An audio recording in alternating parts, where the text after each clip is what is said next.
දවසට ප්‍රශ්නයක් කෙමිස්ට්‍රි.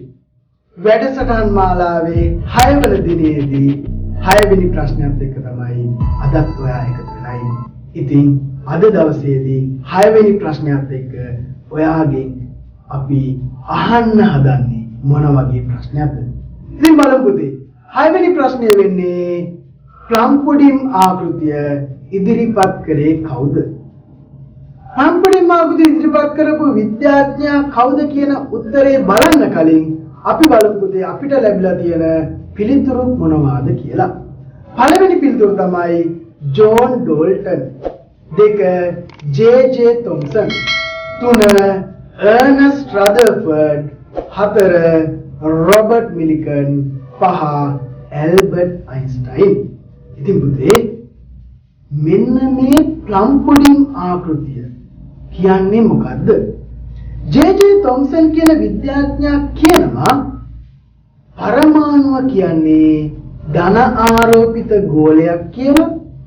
ඒ ධන ආරෝපිත ගෝලය තුල ඍණ ආරෝපිත ඉලෙක්ට්‍රෝන සමමිතික වලලු ලෙස ගිලී පවතිනවා කියලා. හරියට පොඩිමක් තුල මුද්‍රා බලන් එහෙම නැත්නම් ප්ලම් ගිල්ල තියෙනවා වගේ. මෙන්න මේ ආකෘතියට තොම්සන්ගේ දැඩි ගෝල ආකෘතිය කියලා කියනවා. එහෙම නැත්නම් තොම්සන්ගේ ප්ලම් පුඩින් ආකෘතිය කියලා කියනවා. ඉතින් ඔයා දැනටම දන්න උත්තරේ කවුද මෙන්න මේ ප්ලම් පුඩින් ආකෘතිය ඉදිරිපත් කරේ? ප්ලම් පුඩින් ආකෘතිය ඉදිරිපත් කරේ පුතේ ජේ.ජේ. තොම්සන් කියන විද්‍යාඥයා. එහෙනම් ඔයාට පිළිතුර තෝරගන්න එක හරිම සරලයි. මේ වගේ ප්‍රශ්න වලට අපි කියන්න පුළුවන් කිරිකඩි ප්‍රශ්න. ඉතාමත්ම ලෙහෙසියෙන් උත්තරේ හොයාගන්න පුළුවන් ප්‍රශ්නයක්. උත්තරේ දෙවනි උත්තරේ ජේ.ජේ. තොම්සන්. අපි තවදුරටත් බැලුවොත් මේ ප්ලම් පුඩින් ආකෘතියෙන් පස්සේ පුතේ අර්නස්ට් රදර්ෆර්ඩ්ගේ ග්‍රහලෝක ආකෘතියත් එක්ක තවදුරටත් පරමාණුවේ ආකෘති පිළිබඳ සාකච්ඡා කරනවා. එතනින් පස්සේ නීල්ස් බෝර්ගේ බෝ ආකෘතියට යනවා.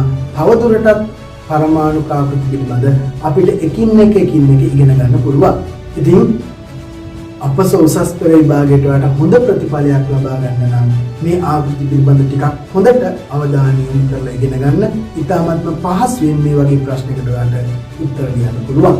එහෙනම් දවසට ප්‍රශ්නයක් වැඩසටහන් මාලාවේ 6 වෙනි ප්‍රශ්නයත් එක්ක අපි ඔයත් අද දවසේදී සමුගන්නවා. හෙට දිනේදී 7 වෙනි ප්‍රශ්නයත් එක්ක අපි එකතු වෙමු. එහෙනම් ඔබ සැමට ආයුබෝවන්.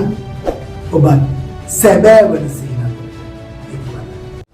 ඔබ සැබෑවන සිහින අතරට එන්න මතක් කරලා සබ්ස්ක්‍රයිබ් කරන්න.